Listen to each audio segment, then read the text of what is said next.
你一定会想我，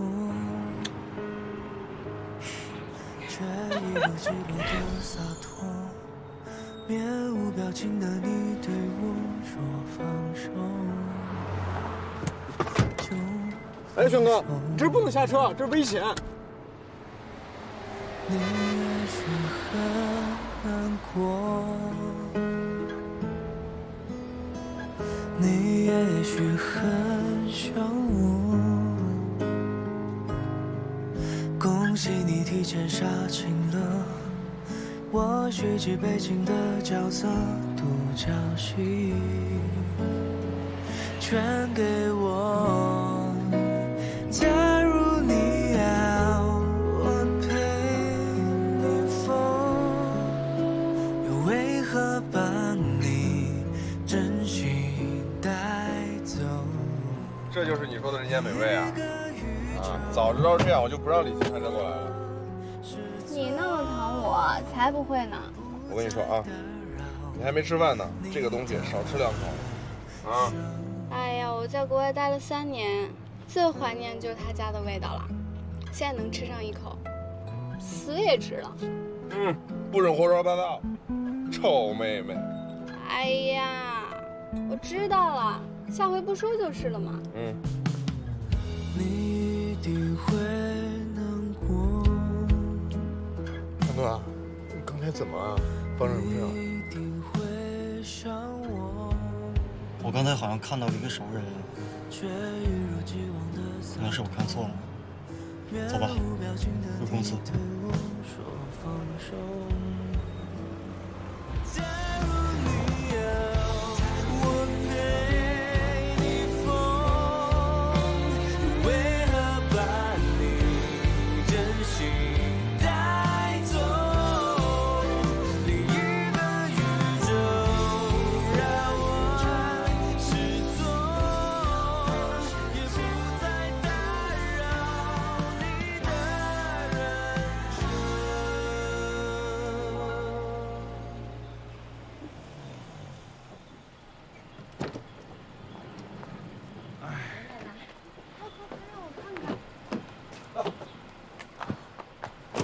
哇，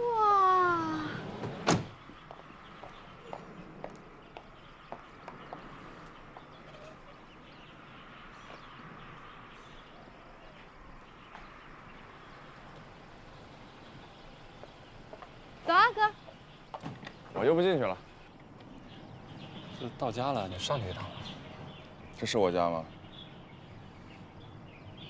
哥，跟你一起回家，是我这3年的愿望。走啦。我这还有事儿呢，忙完再找你啊，刘鑫，走。有什么事儿比我还重要啊？方总，你不听我劝就算了，你听听妹妹的，好不容易回来一趟，就跟她上去一趟。行，我陪你上去，我再走。这才是我的好哥哥。走。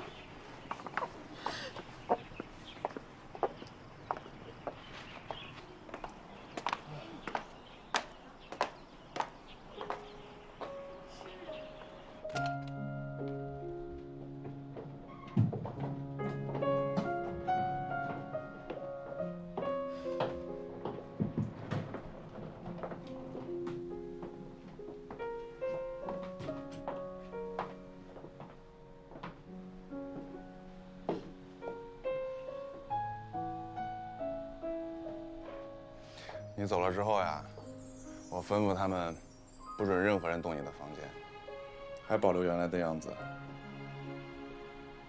哥，你绝对想象不到，我在非洲还有印度的时候，住的是多么的简陋啊！家里简直太舒服了，我都有点不习惯了。那你就多习惯习惯。放心吧，以后有哥在的地方，绝对不会再让你吃苦。嗯，哥哥去给你做一个拿手的好吃的，等着我。好。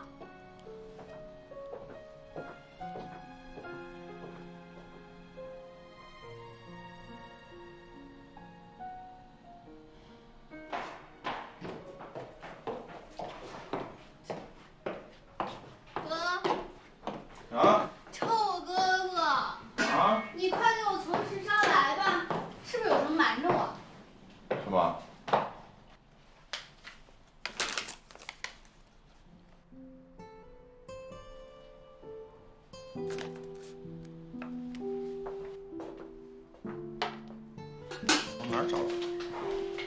从你的衣服里拿出来的呀。我本来要给你洗衣服的，结果就发现了它呀。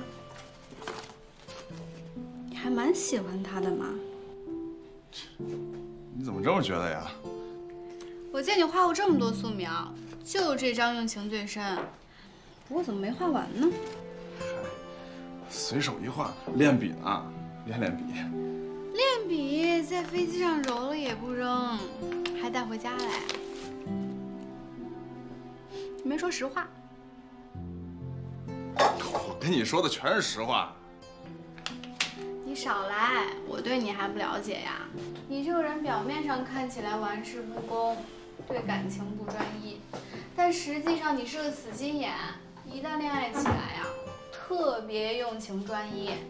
你妹妹我是最了解你的。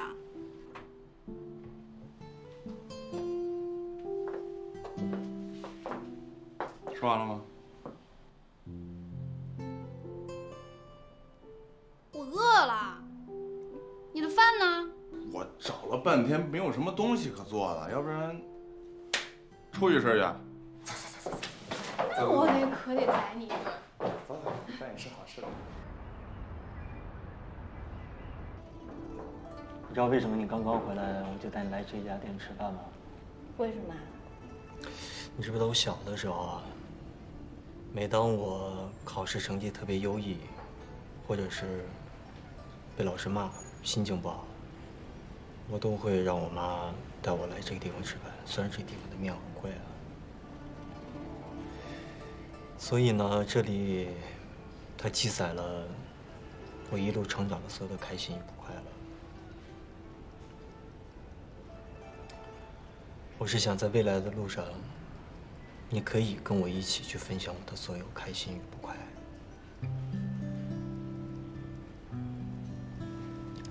你愿意吗？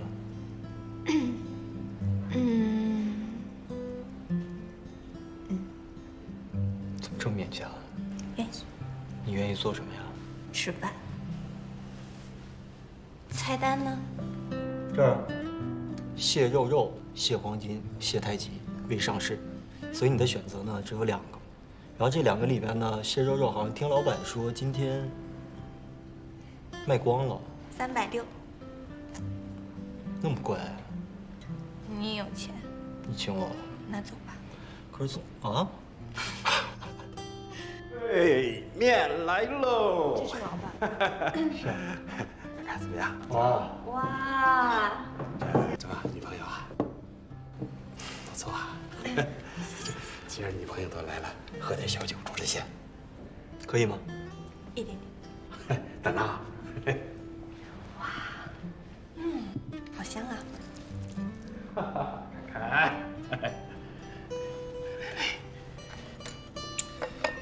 既然今天我女朋友都来了，要不然坐下来咱们一起喝一杯。你们年轻人的事儿我就不掺和了啊。来，慢慢喝啊。好嘞，谢谢。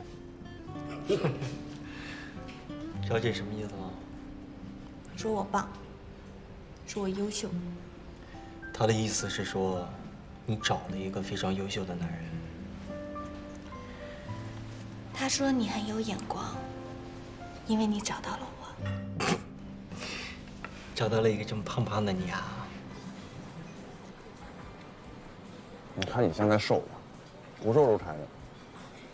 你刚才跟我说什么无国界组织，那是女孩做的工作吗？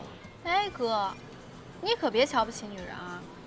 无国界组织可是不分男女的。你把自己搞这么忙碌，是不是还是放不下他呀？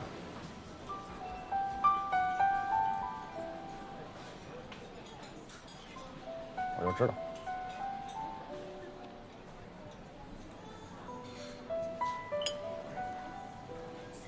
我承认，我刚离开的时候非常痛苦，只要一想到他就哭。可是后来我参加了无国界组织，我去了很多国家，我见到了很多很多的人，我发现跟他们的不幸相比起来，我的事情显得太矫情了。那是什么地方啊？如果我早知道你在那个地方，我一定不会让你去的。不是的，哥，你知道非洲的经历对我的影响真的很大。我的队友们还等着我归队呢。你还要回去？那你这次回来，想你啊，想大家。我想看你们过得好不好，也想看看他。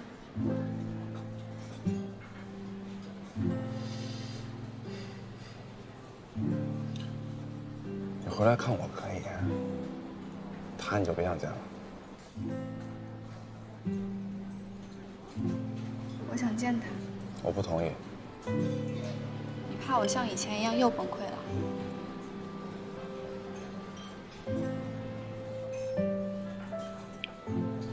倩倩，你知道你上次不辞而别之后我有多难过吗？你知道我有多自责吗？我觉得我作为一个哥哥没有保护好你，所以这样的事情我不允许再发生第二次。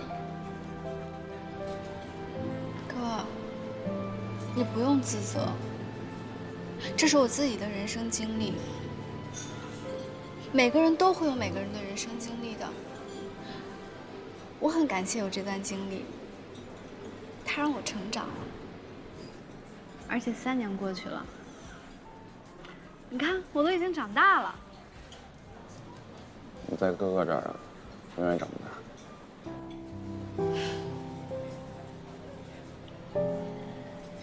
哥，我知道这3年你为我做了什么。你是不是因为我一直在找明轩哥的麻烦？哥，不要这样了。倩倩，你不要因为劝我，把自己勉强成这样。我看得出来，你还是没有放下他。我放下了。真的放下了，哥。我现在最大的愿望，就是希望你也能够放下。你跟明轩哥不是最好的朋友吗？最好的朋友之间有误会，解释清楚了，明白了就好了呀。什么是误会啊？你跟我说什么是误会啊？如果你当初觉得是误会的话，你为什么会不辞而别？你俩之前的事情我不管，但是他在我这儿办的事儿，就是伤害到了你，这是我不允许的，我接受不了的。感情面前是没有公平公正可言的，你不用为了我这么做。现在我已经把明轩哥当成朋友了，我想去面对全新的生活，我想一切从头开始，忘掉过去。我真的不是在乎明轩哥，我是心疼你，我的亲哥哥。我知道你为我做了什么，我不想让你这么痛苦。我想让我们去迎接美好的未来，算我求求你，好吗，哥？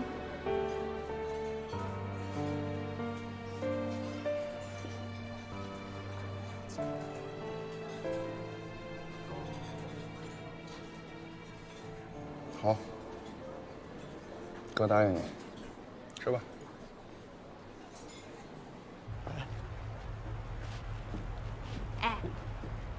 我问你一个问题啊，你要诚实的回答我。好，问吧。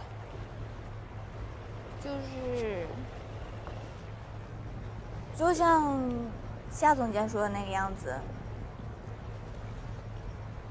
你在公司碰到我，真的会尴尬吗？分情况吧。比如说，有的时候呢，会有那么一点为难。如果这样的话，那我就去跟陈阳说，我以后在家里办公。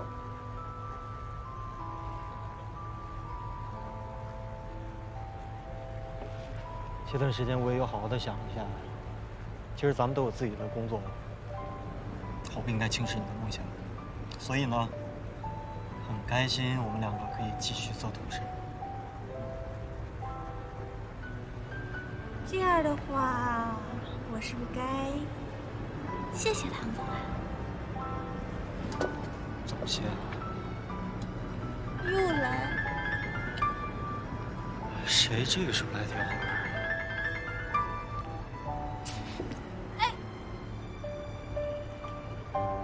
你骗我！我看到了。我真的扔了。那你把手伸出来。你看。万一很重要的。我谈恋爱的时候，谁都不能打扰。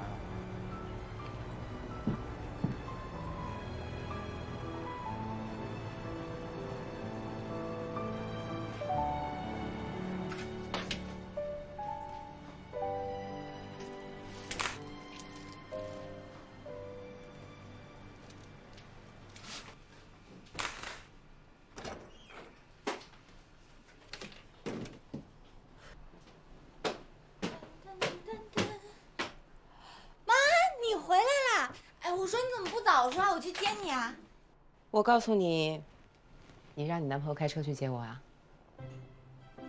你都看到了？这是，是上次我在腊人坊见到的那个男生吗？嗯。莫非，你这次回国就是为了跟他见面啊？当然不是，我这是刚好放假回来帮朋友的忙。那你准备什么时候让妈妈见见他？这问题啊，但我要先问一下他，你也知道的。喂，他挺忙的呢。好了，我不逼你了啊！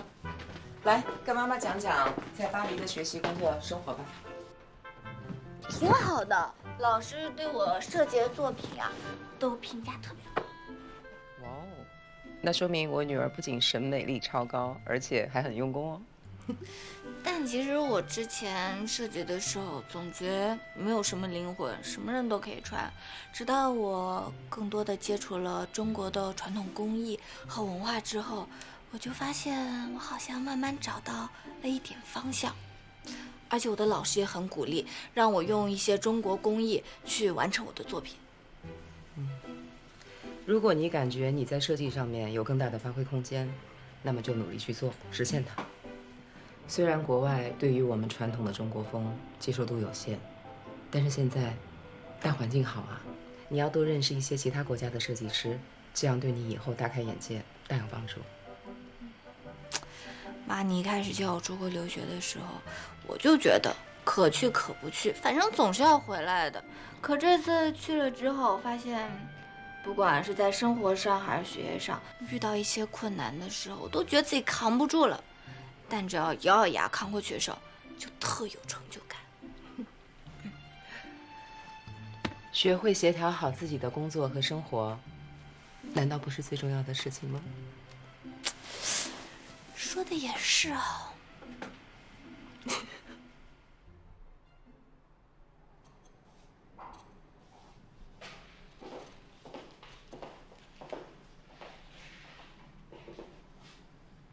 夏总，这个莫非，您就不跟唐总再说说，真要把他留在设计部门？要不然呢？其实也不是我对他有意见啊，你也知道，上次他来咱们设计部说咱们设计抄袭的事儿，大家都还有情绪呢。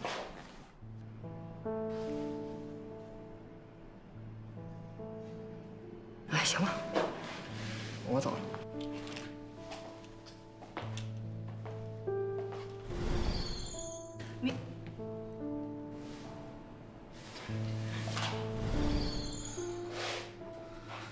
我想跟你商量一件事儿，下一季的新衣，我们换一个别的风格，就用巴洛克风格，是不是很有味道？巴洛克风格？你不再用中国元素了吗？去，我知道，上次的发布会很成功，蜡染很强大，所有人都喜欢。我跟你说，高层特别希望你来当首席设计师，但是突然这么大的转变会让人无法接受。大不了换人呗，我倒是乐得轻松自在。笑，你最近遇到什么事了？嗯？没什么呀，为什么这么问？笑，我们是朋友是吧？我们认识很多年了，不要骗我好吗？最开始你是如此坚定要用蜡染元素，现在你却突然要换别的风格，为什么？人嘛，总要有新的尝试嘛，对不对？听着，在我看来，这根本不是新的尝试，这好像你换了个人一样。怎么回事？嗯？我快不认识你了。嗨，你就当认识了一个全新的方小鱼吧。为什么？啊？是什么改变了你的想法？可能是突然想通了一些事情吧。好吧，听着，既然你不想说，我不再问了。对了，你什么时候回巴黎？啊？我们就可以一起看球赛，巴黎圣日耳曼的主场，你可以到我这里来。恐怕我要在上海待一段时间了。没有必要的事情，我就不回去了。我们保持联络。好吧，好吧，那等你回来再说。OK， 再见，我的朋友。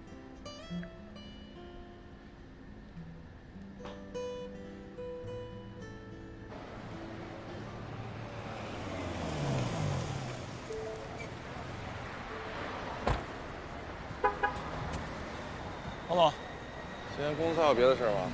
哦，可能明天需要您去趟明远。啊，不过你别担心，我会跟秘书组沟通，以后明远的事儿安排其他人，省得难为你。工作而已，有什么难为的？不是，你不是跟那个唐总还有莫小姐，你们之间这……我们什么都不是，只是工作关系。不是你以前，你都说了是以前，今天没什么事儿，赶紧回去吧。哎，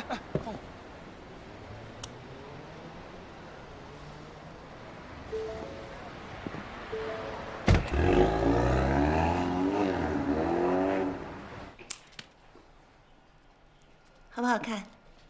好看，真好看。哎，可香了。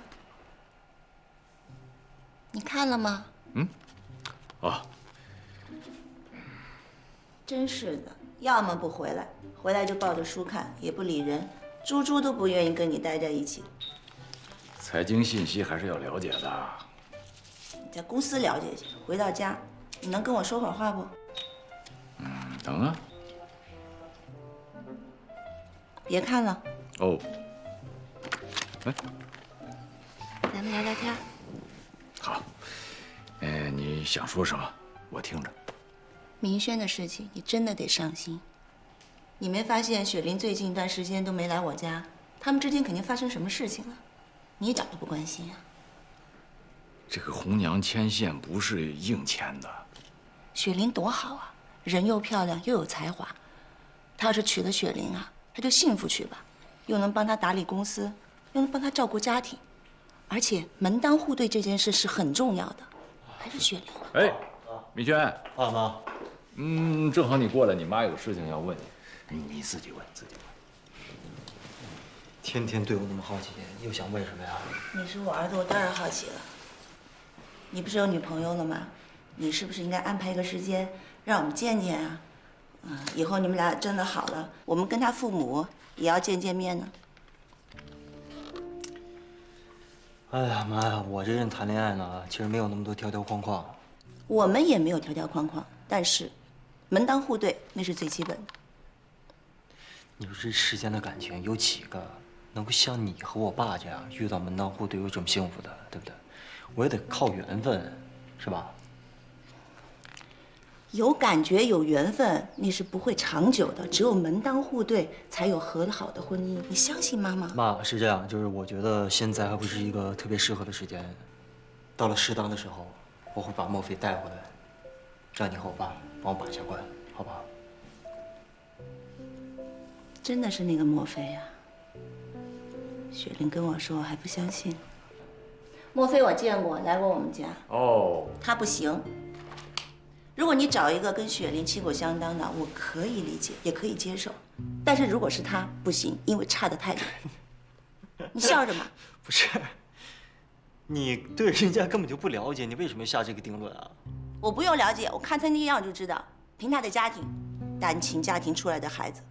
哎，行了妈，我现在我跟你工作了一天，我觉得脑子有点不转了，我不跟你聊了啊。爸，去休息吧。走了，妈啊。你就敷衍我吧。拜拜，老爹老妈。你不听我的话，你会后悔的。哎，你刚才说那个莫非你见过？见过，来过我家。雪玲谁长得好看？小小的一个，就是没雪玲好。下次带到家里边，我也想见见。你会后悔的。啊，当然了，儿子喜欢谁，我最喜欢谁。你站在他那边呗。他话还没插完呢。你看你的书吧。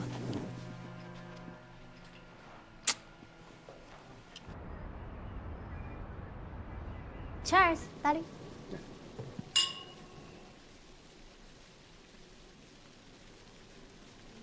快吃啊，别凉了。嗯。海天，我跟你说，我这次去法国啊，挖到了好几个抢手的设计师呢，他们在国外都是超有名的。有了他们的加入，海妖一定会改头换面的。等海妖的新品在市场上一鸣惊人的时候，我看那几个老家伙还有什么话说。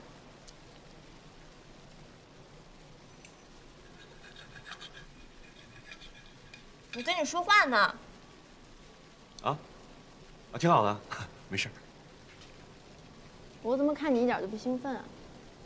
没有，我挺高兴的。你接着讲。你肯定是有什么事儿瞒着我。你别乱想，能有什么事儿啊？还说没有？从我一进家门，你就一副魂不守舍的样子。你老实交代，是不是我出国的这段时间，你背着我做什么坏事了？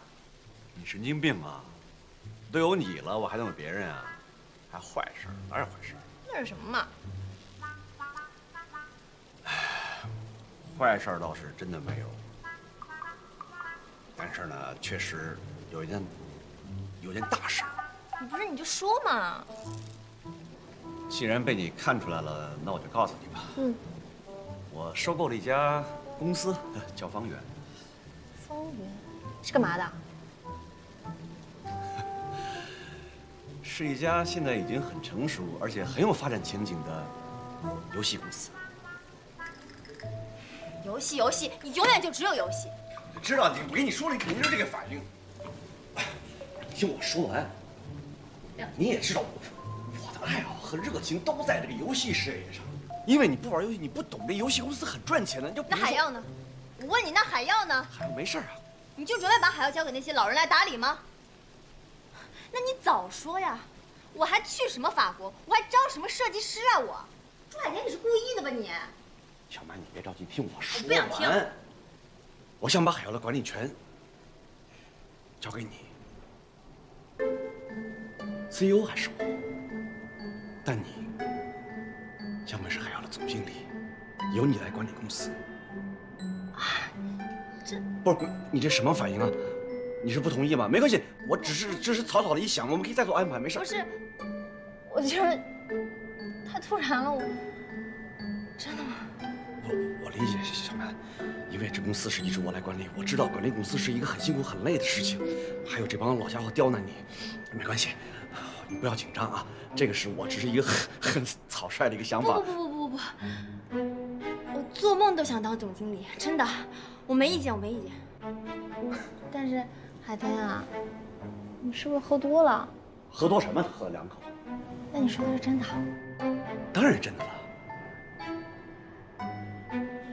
小曼，你听我说啊，其实海耀我早就不想管了。在业务上，由于我不喜欢，所以我也不精通，还老被别人在背后指手画脚，说我不行，还不如我父亲。我知道我当然不如我父亲，是因为我不喜欢这个专业，我当然也做不好。我早就受够了。我的梦想，我的最爱是游戏。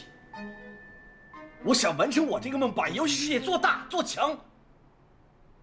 你这样，你就当是为了让我完成这个游戏世界的梦，为了让我成功，来替我管理海妖，好不好？好。海天，谢谢你愿意相信我。我当然相信你。海天，你这么相信我，我一定会把海妖给管理好的，真的，你相信我。相信相信。你放心，我有信心。只要咱俩双剑合璧，5年内一定能杀入福布斯榜去。还福布斯榜？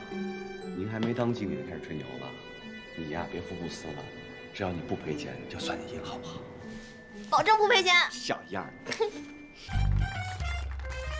海天呐，你闹什么妖啊？正经事不好好做，跑去搞什么游戏呀？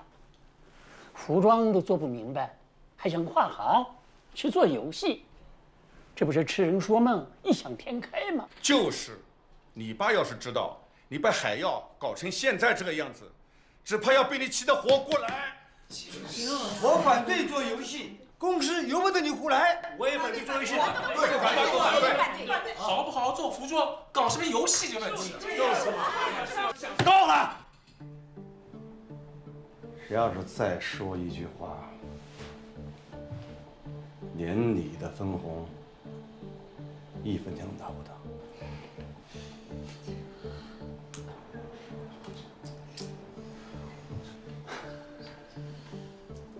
各位叔叔阿姨，各位前辈，我知道你们是对我好，我也谢谢你们一直对我的关爱和帮助。但今天我来这里，不是和你们商量的，而是来正式通知你们：第一，游戏公司我做定了，方圆游戏公司将正式进驻海妖集团，我任命我自己为 CEO。如果有哪位不服，请拿你们的股份出来说话。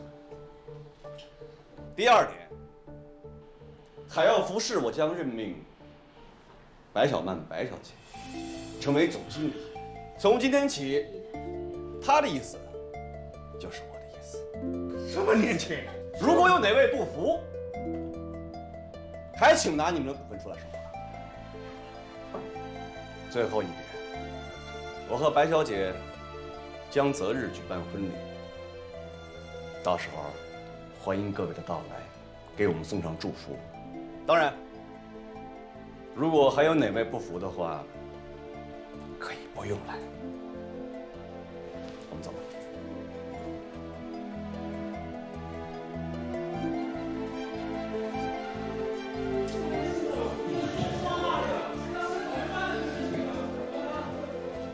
海天，你刚才真帅，好感动啊！解决这么多，对。哎，方总监，他回国了呀？对啊，跟他打招呼去。你们好，吃午餐去啊？对啊，我们正好去吃饭，要不然一起去。啊，谢谢你的邀请。我今天有点忙，还有工作要做。那等你忙完之后如何？你拽我干嘛呀？下次吧。抱歉。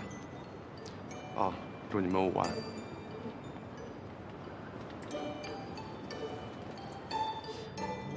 方总监，那是怎么了呀？他这公事公办的样子，跟唐总好像啊。你俩是不是怎么了？我们能怎么样？我们就是公事公办。好了，走吧。吃什么呀？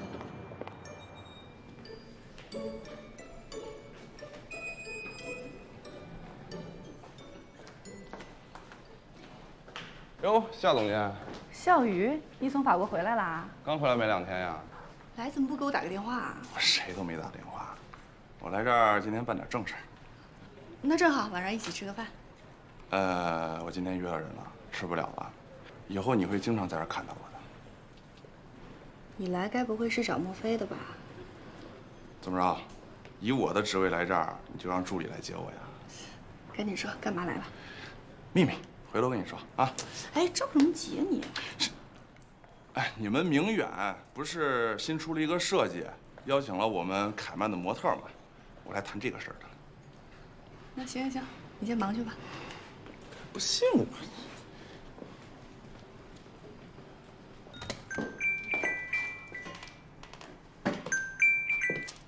喂，你好。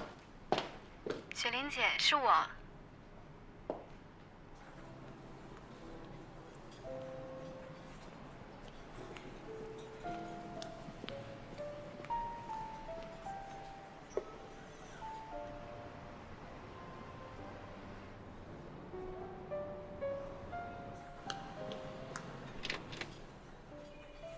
静姐，雪玲姐，你什么时候回来的？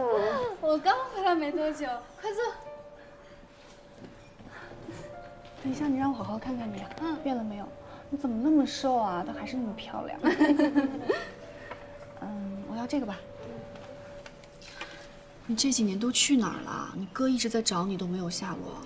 我这几年一直都在国外，过得挺好的。不好意思啊，雪玲姐，害你跟着一起担心。啊，对了，你哥知道你回来吗？当然知道啦。这个方笑鱼真是的，你回来这么大的事情都不告诉我。我每次见到他都问你的消息，我真的挺担心你的。谢谢你，雪玲姐。听我哥说，你现在特别能干，是个女强人了，而且你在明轩哥公司上班啦。从你哥口中说的女强人，可不是什么夸人的词儿。他那可是一本正经，可认真的讲了。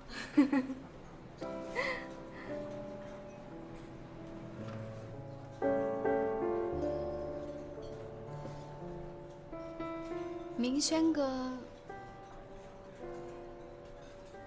还好吗？他还好，他这几天去出差了。本来我要跟他一块儿去的，顺便玩上个2、3天。但是我公司的事实在太忙了，走不开。等他回来吧，咱们一块儿聚聚。再说吧。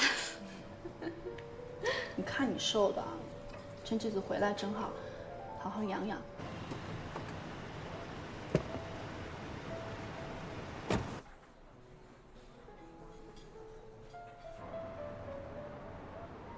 雪玲姐，我还有点事情，可能要先回去一趟。哎，对了，今天晚上我哥带我一起吃饭，你要不要一起啊？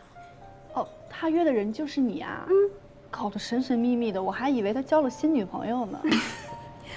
我就不跟你们一块儿吃饭了，公司还有好多事儿呢。等你这2天空了，给我打电话。好。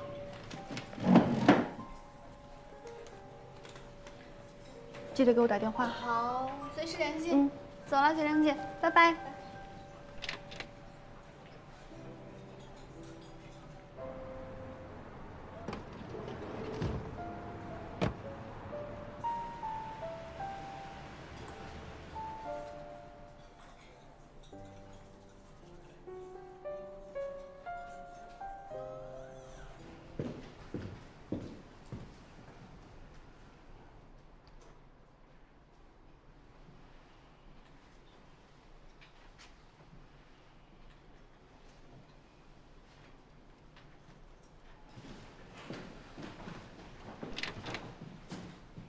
雪玲，你找我？啊，明轩。本来是有事情找你，不过，也没什么重要的。你是要出去？对，去财务那边。哦，有什么事你就说呀。那我跟你一起去吧。也行。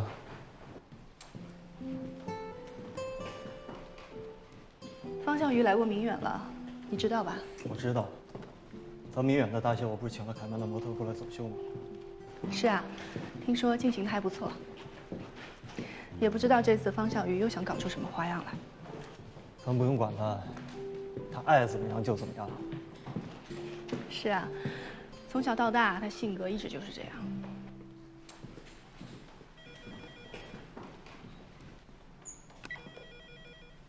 这次他过来，有没有跟你说什么？你说我们2个还能说什么呀？是啊。到了。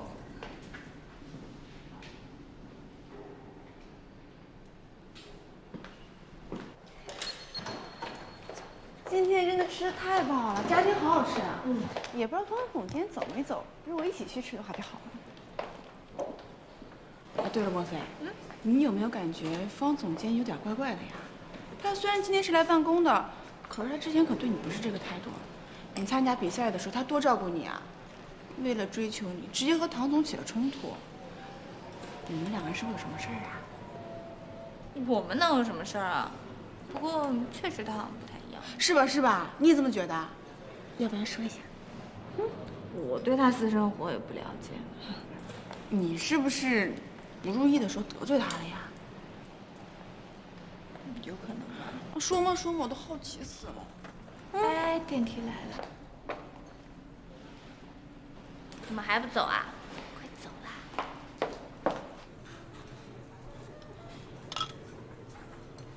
倩倩，今天你去找夏雪玲了？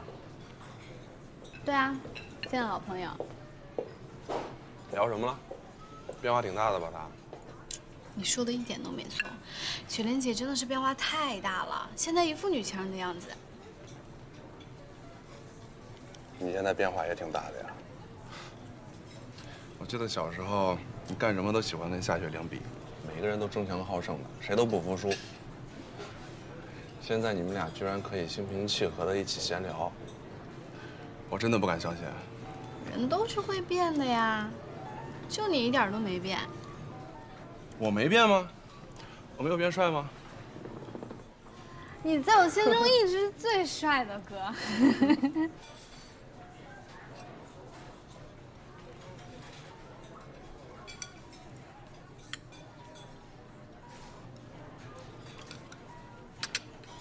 倩倩，别再想着再去找唐文轩了，好吗？哥，你误会了，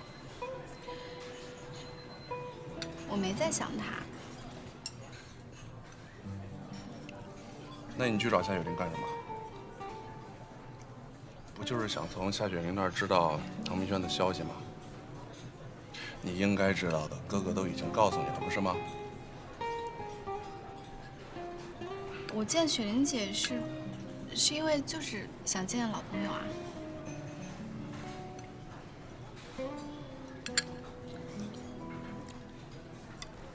倩倩，这么多年在国外，你那样累死累活的天天折腾自己，不就是为了忘了他吗？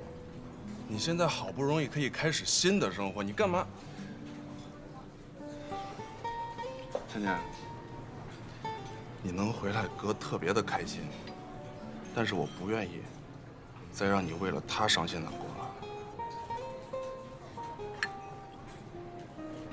哥，不是你想的那样，我只是不想回避问题。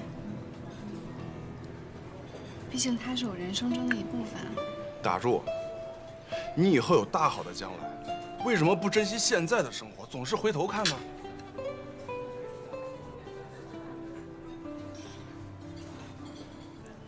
你的将来？对啊。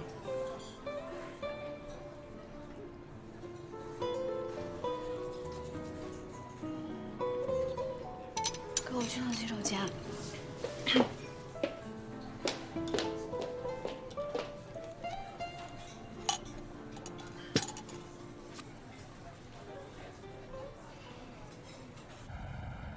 程阳，你采用这个泼墨山水画的主题概念，想法是挺好的，但是这个想法它只是个概念，完全不可以用。首先，布料处理它就是一个大的问题。夏总监，我们是不是把问题想得太复杂了？水墨画怎么画，我们就怎么制作布料，这很难吗？是你把问题想得太简单了。服装设计师不仅仅是艺术家，也是商品的生产者。我们不可能不去考虑生产的实际操作。难道你想自己去亲自印染每一件衣服吗？宋唐想要创新，首先就是要深入地贴合中国传统文化。中国人千百年来都用水墨丹青来描绘自己的世界，为什么到我们这一代人就不行了呢？水墨画是最具中国特色的设计，只要它一出现，全世界人都知道这就是中国设计。泼墨山水是水墨画里面最具动感的，把它制作在衣服上，我相信，所有人都能感受到中国文化沉寂的美，也能看到中国文化灵动的情。那成本问题呢？我们刚刚收购了李师傅的绣馆，也投入了大量的资金在里面。新品发布会是收回投资最好的机会，所以我觉得采用苏绣才是最对的选择，而且可以加强绣馆的推广。上一集我们的产品主要用的就是苏绣的元素，宋唐不能重复，所以这一集我想用新元素。刺绣是中国传统服装设计最常用的一种技能，再次使用就是重复吗？再说了，我们公司本来就有可以合作的工作坊，主体上使用苏绣，这样也可以减少成本呀。夏总，我不是想制造问题，我就是基于作品选择表现形式啊。你现在是在质疑我吗？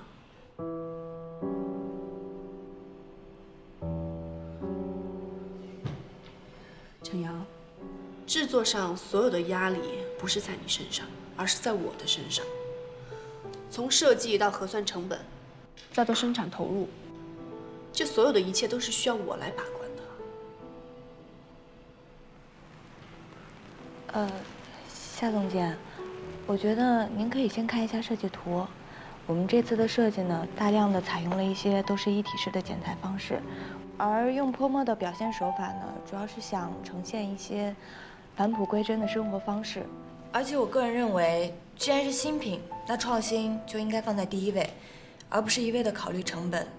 如果是这样的话，那宋唐不是又成了墨守成规吗？明远是服装集团，是需要各部门进行配合协调，最终产生盈利的。如果想单方面的去搞创意，那你就出去自己成立工作室好了，想干什么就干什么，不需要考虑任何因素，也不需要承担任何后果和责任。当然了，你需要担心的就是你的投入和产出比付得起你的房租和水电费吗？有什么可笑的？程阳，我所提出的意见呢，不是在否决你。唐总也交代了，要给你创作的空间，当然我也得尊重。我说的这一切也是希望你能好好的考虑一下。样衣大概多久能制作好？2天。好，那等你的样衣做出来，咱们再决定。今天的会议就到这儿，散会吧。莫非，你留一下。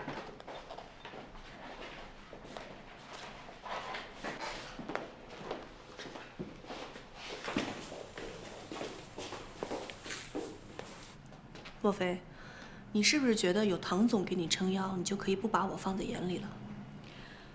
夏总监，您言重了，我什么时候不把您放眼里了？你刚刚是什么语气？正常的语气，正常的态度啊。你作为一个临时助理，你有什么资格提出意见啊？我认为只要是明远的员工提出为公司好的建议，都是可以的。当然了，您可以不采用。我需要你来指导我怎么样工作吗？那我不敢。你不敢？我看你都快顶替我的位置了。怎么了？你还真把自己当老板娘了？夏总监，我们现在说的是工作上的事情，你不要总是拿私事来说事。我觉得你很不专业。你不要太过分了。我过分？我才是那个一直被针对的人吧？对，我就是要针对你。你现在给我去收拾东西，去财务那边领账，马上给我走人。是这样的，我是陈阳找过来的助理，如果您想开除我，请您让他来通知我。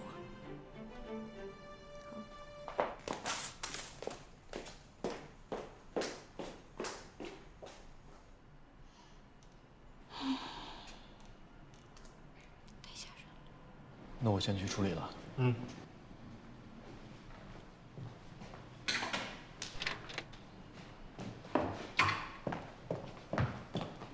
唐总，我要求开除莫非。到底发生了什么事儿啊？我怀疑莫非是商业间谍。他在巴黎跟方笑瑜是邻居吧？据我了解，他们并不是普通的邻居，关系非常密切。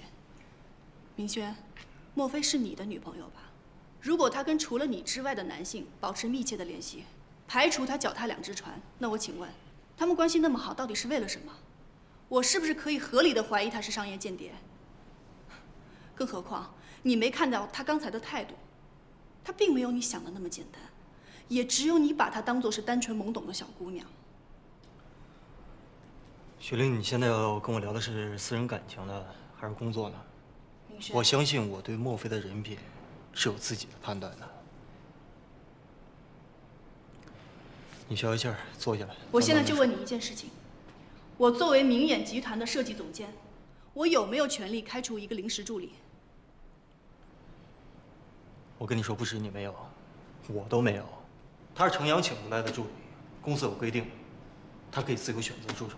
如果你说非要开除莫非的话，那恐怕咱们公司上下只有他有这个权利。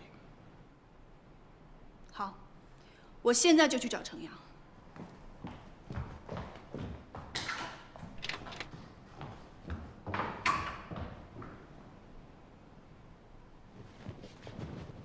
开除莫非？为什么？因为在我看来，莫非的资历和经验都不足以担任你的助手，而且他和唐总的特殊关系，还有就是他跟凯曼的设计师方笑宇来往过密，所以我认为他不可以继续留在设计部。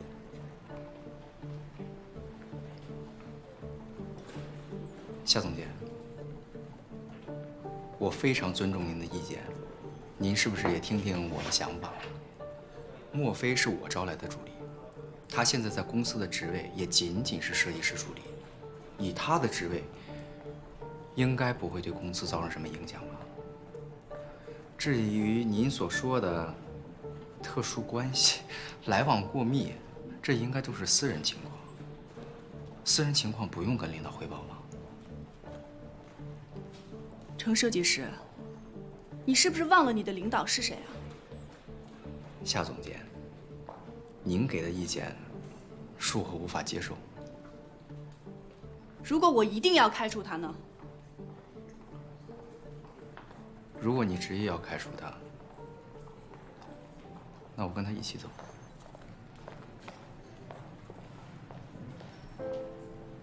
哎，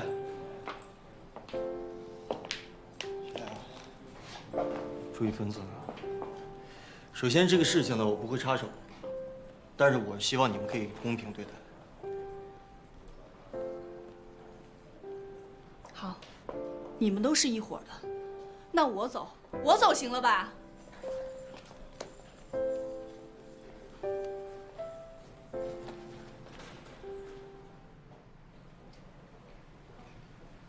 哎，耍小孩脾气啊！都听见了。嗯，谢谢你相信我。啊，我们吃饭去吧。以后在公司我们还是少谈私事，省得被别人抓住把柄。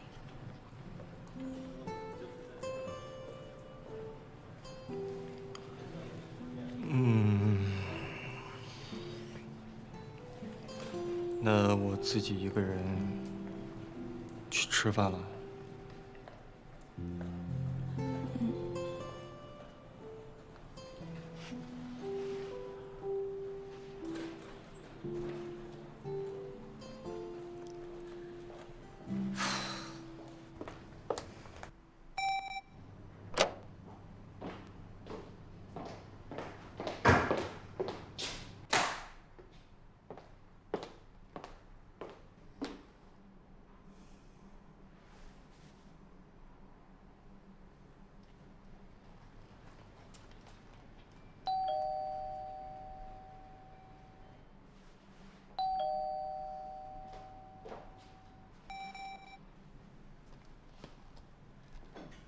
夏总监，我是来替莫非道歉的。这次的确是莫非太过分了。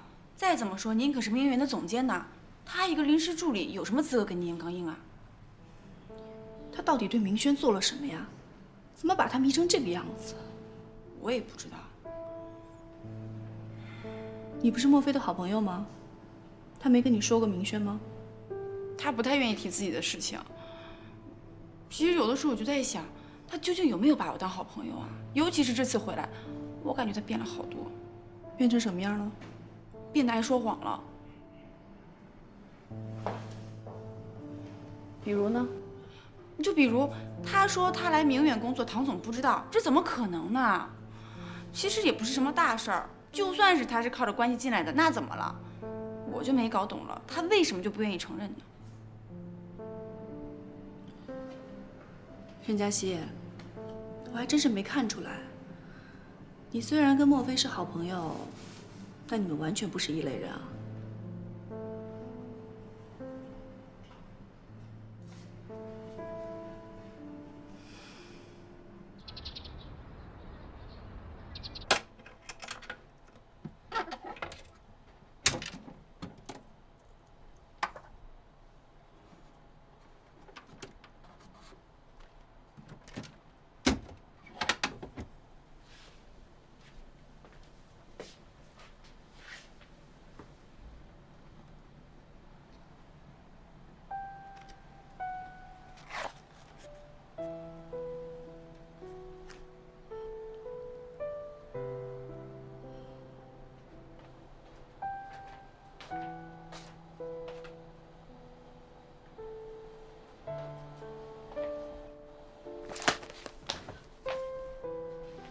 藏什么呢？没什么。看小时候相册呢？我就是想看小时候的照片嘛。给我。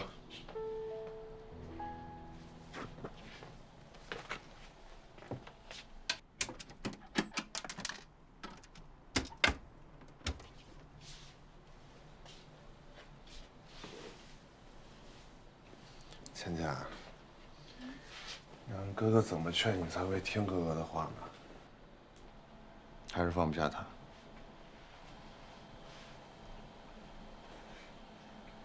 我早就放下了。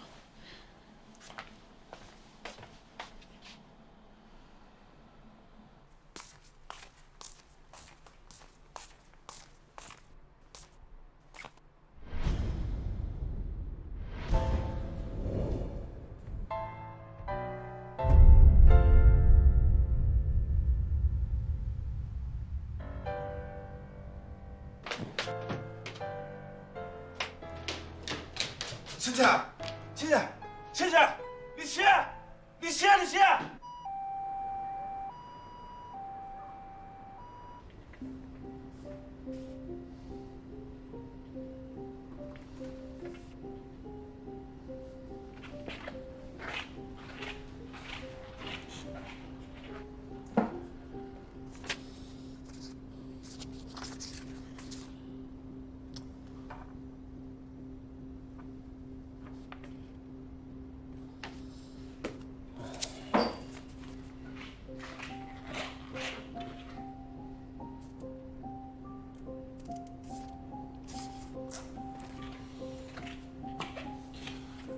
肖医生，我妹妹好好的，怎么突然就晕倒了呢？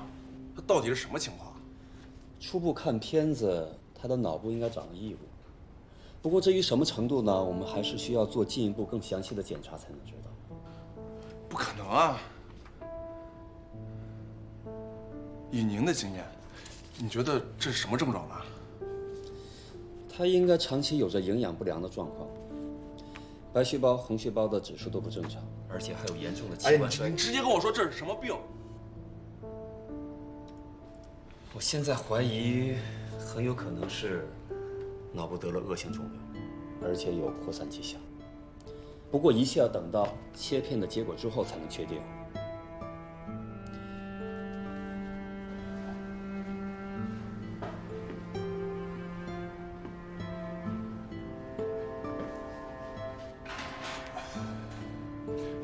能不能尽快的安排手术呢？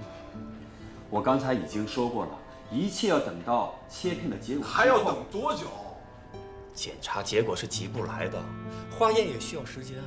你这样催我，我也没办法。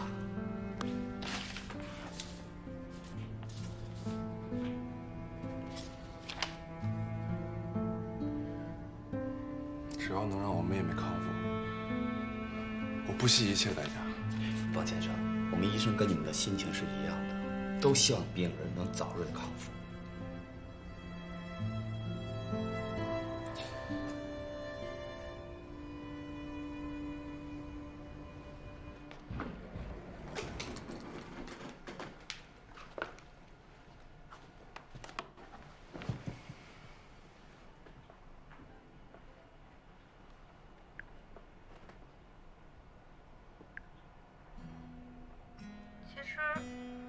我开始答应这样做助理的时候，觉得挺新鲜的。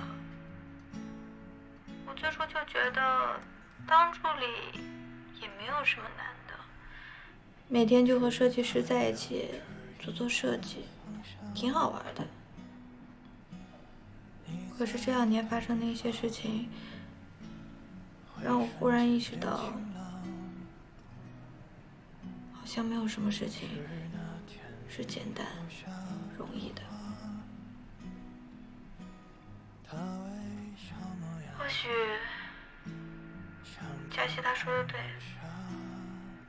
职场真的没有我想的那么简单。在职场不仅要做设计，还要和各式各样的人来打交道。可能是我做错了吧？除了我自己的情感以外，我应该多为其他人考虑着想。我应该多为你考虑的。小陈，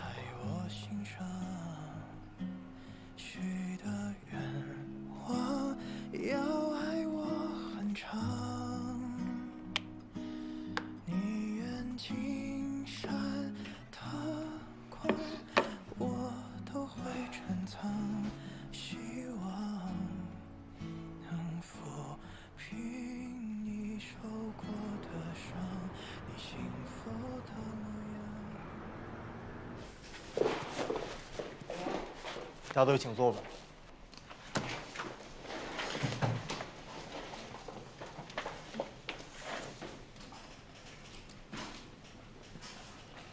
学亮，可以开始了。今天我们的会议内容主要就是讨论幻彩云园大秀的设计。公司上下对这次大秀非常重视，所以希望大家都能投入所有的心力。现在我们这边分别有程阳的水色跟刘培的丹霞这2份设计。那就先由刘培老师介绍一下你们所设计的丹霞系列。我们组在经过讨论之后，决定以丹霞地貌为理念，以此来做设计主题。大家请看，丹霞地貌拥有高耸的山峰和幽深的峡谷，最具代表性的则是有着丰富色彩层次的红色陡崖。所以我们在色彩设计这方面是从丹霞地貌中赋予我们的灵感。服饰从整体的轮廓是西式的剪裁，用建筑感的风格去展现丹霞这种雄浑的山貌形态。然后我们会拼接各种红色来展现整体的服饰的层次感，以体现丹霞这种华丽的色彩奇观。在此基础上，我们还用苏绣绣上湖泊和河流来作为美丽的点缀。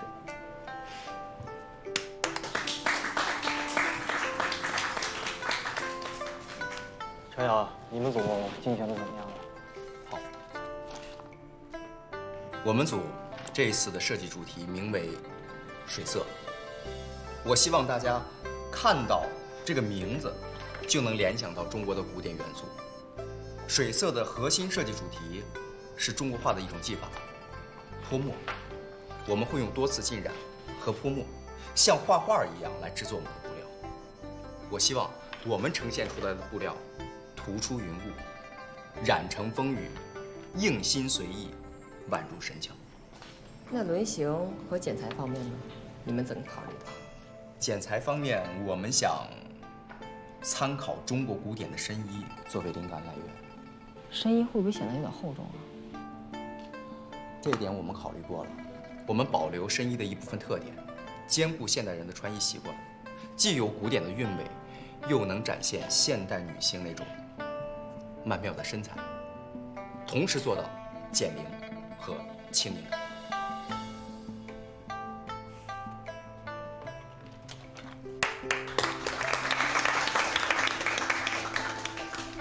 今天呢，2个组的介绍都非常的精彩。通过今天早上之后，我对于咱们的幻彩云烟的发布会呢，就更加的有信心了。我希望大家从现在开始齐心协力，大家一起把明远时尚带到一个更好的舞台上。谢谢你们。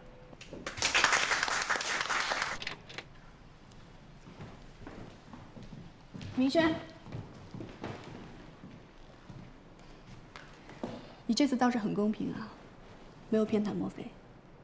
你应该知道，我这个人做事呢，一向是公平公正的，我不会偏袒任何人。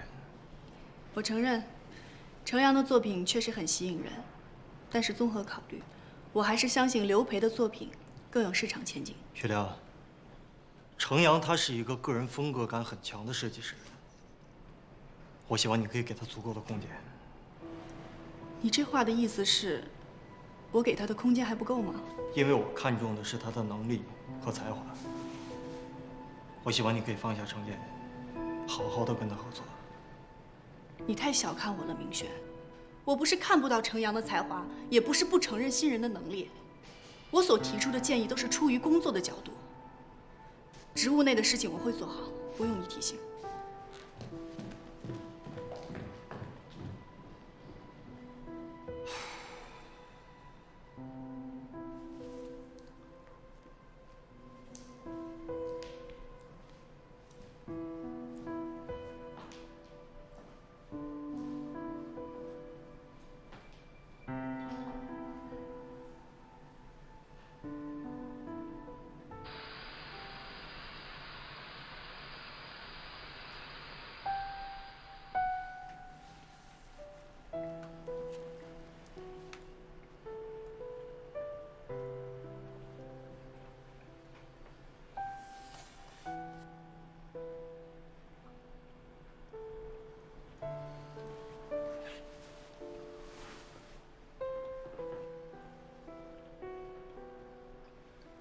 切片结果出来了，结果是什么？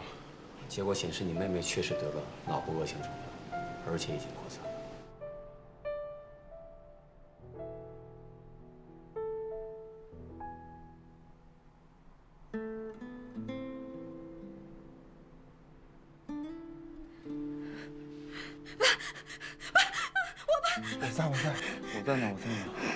我在呢。哥，我做梦了，没吓着你吧？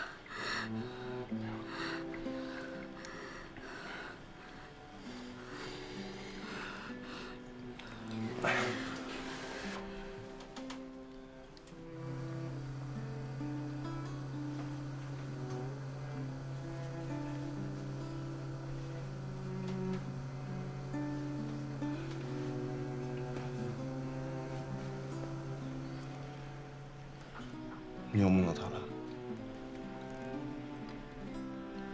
梦见小时候了，也不知道爸现在过得怎么样。你为什么不能关心关心你自己呢？他现在有吃有喝，他身体很健康，现在。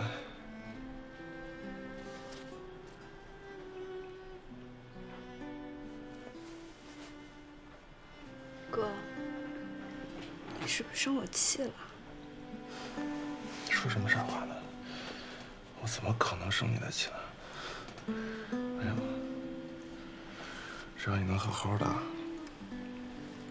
把病养好，这是我希望的。这几年在非洲，每当自己熬不住的时候，我都会想到你。这世上还有一个人，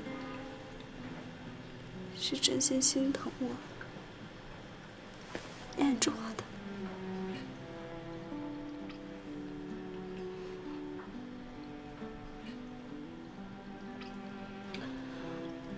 你就把窗帘打开。